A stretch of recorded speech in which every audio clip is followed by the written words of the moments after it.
Hello everyone, today we're dealing with section 31, that is transfer pricing. You should remember that in the act they don't take it as transfer pricing, that's section 31, so it deals with transfer pricing.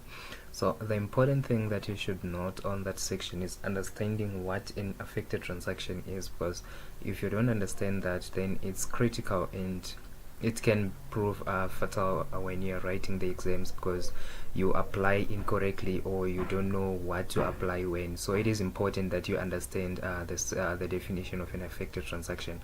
So I suggest that at this moment you can pause the video and go to your legislation and just read that definition and understand what exactly is going on, because it is important that you understand that. So it is the very important definition, like I said. So there should be a resident and a non-resident, or, and take note, I'm saying or on that one, a non-resident and a permanent resident that is in the Republic, or a resident and a permanent resident outside the Republic. So I just tried to summarize, but you should read the legislation to understand what exactly is the definition and those requirements. Then you should note that I used an and right there. So that end means that is the other provision. After any of those above conditions were met, that end should be there also.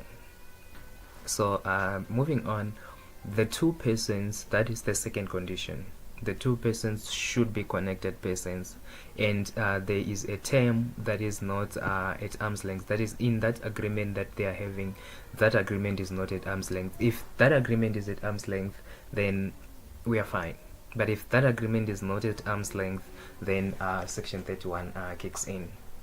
We're going to do a short example and try to explain that section.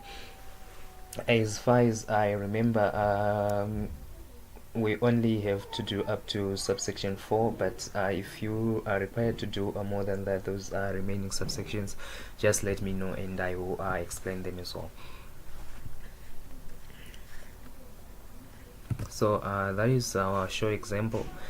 A branch of A PLC is operating in South Africa. So it is important to understand what exactly is a permanent establishment. A permanent establishment means a physical place of business. That is, you should see a building that is written A PLC or a branch of something.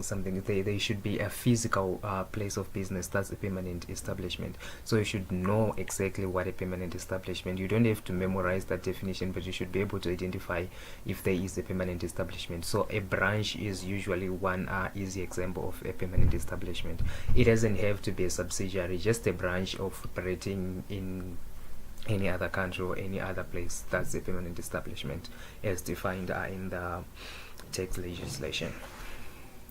Then B Limited owns 30% of shares in A PLC. That means they are connected persons as defined.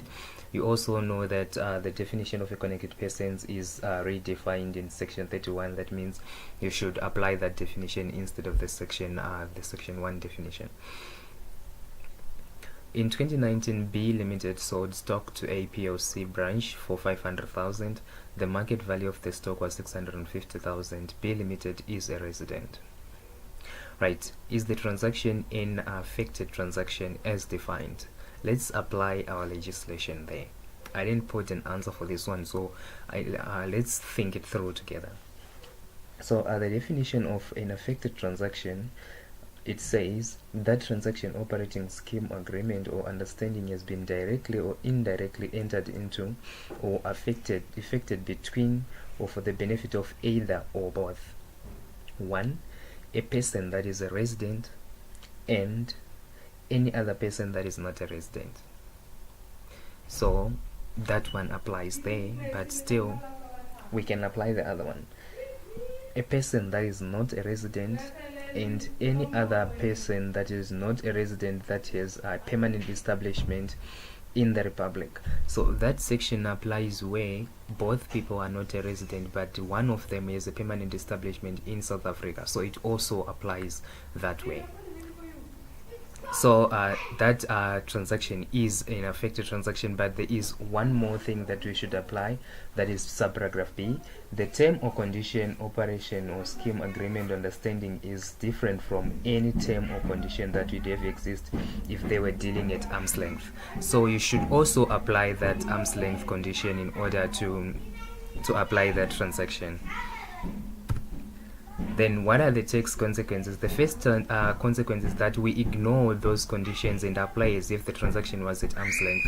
The market value was 650, so 650 will be used as to be included in gross income.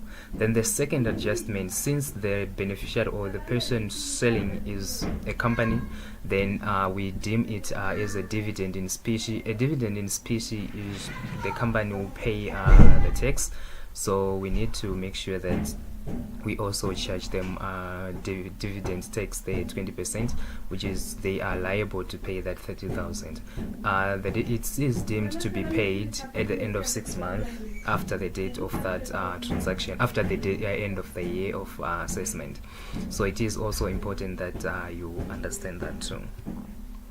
Then like I said, go and check that definition, that the requirement that no person hold majority shares as defined in the definition of connected persons in section 1 is disregarded for the purposes of subsection 4 of section 31. So that's it for the transfer pricing, and I see it as a simple section that just requires concentration and to be on the lookout for those conditions in order to apply them.